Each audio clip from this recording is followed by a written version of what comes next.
بسم اللہ الرحمن الرحیم۔ السلام علیکم محترم ناظرین۔ حضور اقدس صلی اللہ علیہ وسلم اور صحابہ کرام نے دین کے پھیلانے میں جس قدر تکلیفیں اور مشقتیں برداشت کی ہیں، دوستو ان کا برداشت کرنا تو درکنار، ان کا ارادہ کرنا بھی ہم جیسے نالائقوں سے دشوار ہے۔ جیسا کہ آپ جانتے ہیں، تاریخ کی کتابیں ان واقعات سے بھری پڑی ہیں، مگر ان پر عمل کرنا تو علیحدہ رہا، ہم ان کو معلوم کرنے کی بھی تکلیف نہیں کرتے۔ اسی سلسلے میں چند قصوں کو نمونہ کے طور پہ ذکر کرتا ہوں۔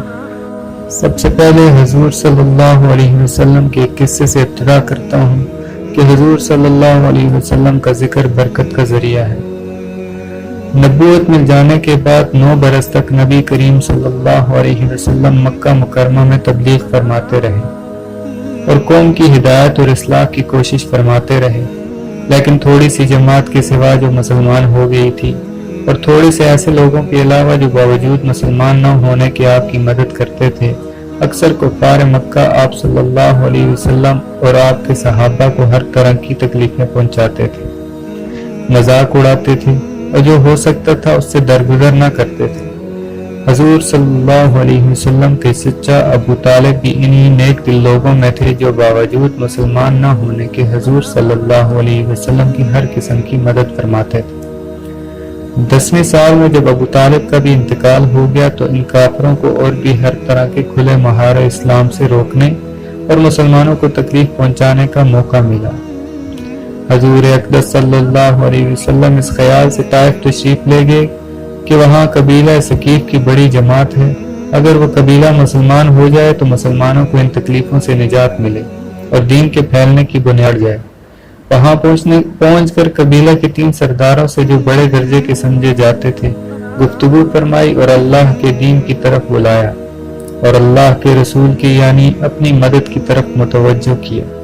مگر ان لوگوں نے بجائے اس کے کہ دین کی بات کو قبول کرتے یا کم سے کم عرب کی مشہور مہمان نوازی کے لحاظ سے ایک نوبات مہمان کی خاطر و مدارت کرتے، صاف جواب دے دیا اور نہایت بے رخی اور بد اخلاقی سے پیش آئے۔ ان لوگوں نے یہ بھی گوارا نہ کیا کہ آپ یہاں قیام فرما لیں۔ جن لوگوں کو سردار سمجھ کر بات کی تھی کہ وہ شریف ہوں گے اور معذب گفتگو کریں گے، ان میں سے ایک شخص بولا کہ او ہو، آپ ہی کو اللہ نے نبی بنا کر بھیجا ہے۔ دوسرا بولا کہ اللہ کو تمہارے سوا کوئی اور ملتا ہی نہیں تھا جس کو رسول بنا کر بھیجتے۔ تیسرے نے کہا کہ میں تجھ سے بات کرنا نہیں چاہتا، اس لیے کہ اگر تو واقعی نبی ہے جیسا کہ دعویٰ ہے تو تیری بات سے انکار کر دینا مصیبت سے خالی نہیں، اور اگر جھوٹ ہے تو میں ایسی شخص سے بات کرنا نہیں چاہتا۔ اس کے بعد ان لوگوں سے نا امید ہو کر حضور اکرم صلی اللہ علیہ وسلم نے اور لوگوں سے بات کرنے کا ارادہ فرمایا کہ آپ تو ہمت اور استقلال کے پہاڑ تھے، مگر اسی نے قبول نہ کیا، بلکہ بجائے قبول کرنے کے حضور صلی اللہ علیہ وسلم سے کہا کہ ہمارے شہر سے فوراً نکل جاؤ اور جہاں تمہاری چاہت کی جگہ ہو وہاں چلے جاؤ۔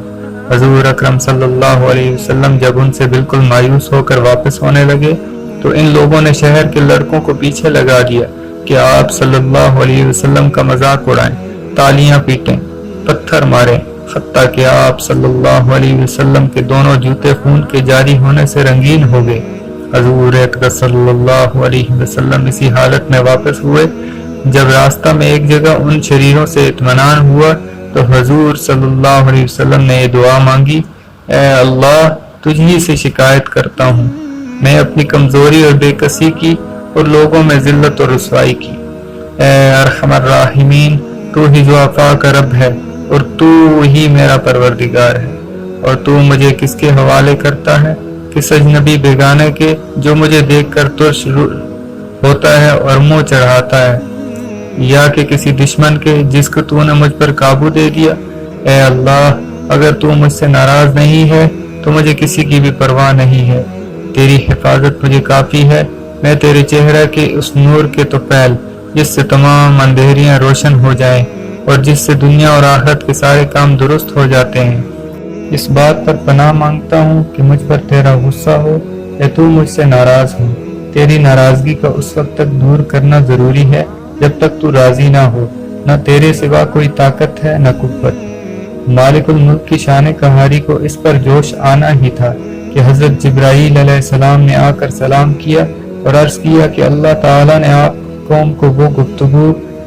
کی قوم کی وہ گفتگو جو آپ سے ہوئی سنی اور ان کے جوابات سنے، اور ایک فرشتہ کو جس کے متعلق پہاڑوں کی خدمت ہے آپ کے پاس بھیجا ہے کہ آپ جو چاہیں اس کو حکم دیں۔ اس کے بعد اس فرشتہ نے سلام کیا اور عرض کیا کہ جو ارشاد ہو میں اس کی تعمیل کروں، اگر ارشاد ہو تو دونوں جانب کے پہاڑوں کو ملا دوں جس سے یہ سب درمیان میں کچل جائیں، اور جو سزا آپ تجویز فرمائیں۔ حضور صلی اللہ علیہ وسلم کی رحیم و کریم ذات نے جو جواب دیا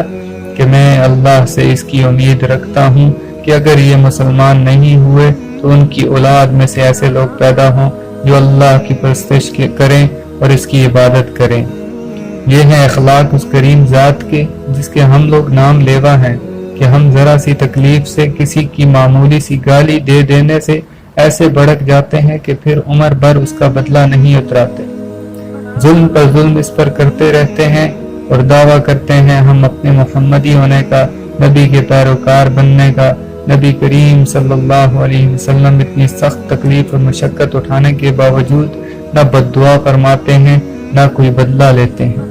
اللہ پاک ہمیں جو کچھ سنا اس پہ عمل کرنے کی اور حضور صلی اللہ علیہ وسلم کے بتائے ہوئے رستوں پہ چلنے کی توفیق عطا فرمائے، اور اللہ پاک ہمیں بھی صبر کرنے کی توفیق عطا فرمائے۔ آمین۔